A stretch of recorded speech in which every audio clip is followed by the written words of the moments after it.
Nampahafantarina omaly tolakandro teny amin'ny akademia malagasy Tsimbazaza kosa ny voka-pikaroana izay nataony Benjagasy mikasika ny sodina trompetra.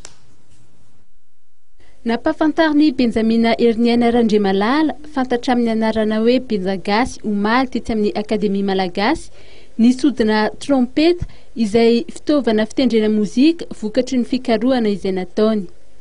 Raha ny fanazavana izay noentiny dia mitovy firafitra ny sodina sy ny trompetra fa ny fihovitrovitry ny feo izay avoakany no samihafa.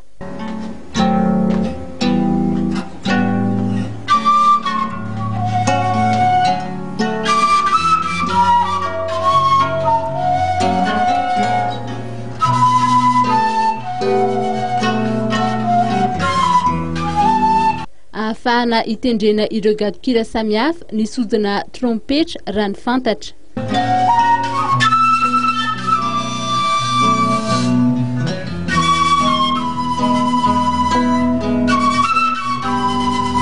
Nisy ihany koa ny famelabelarana nataony Ariry Andriamoratsiresy mikasika ny dihy soratra na ny soradi.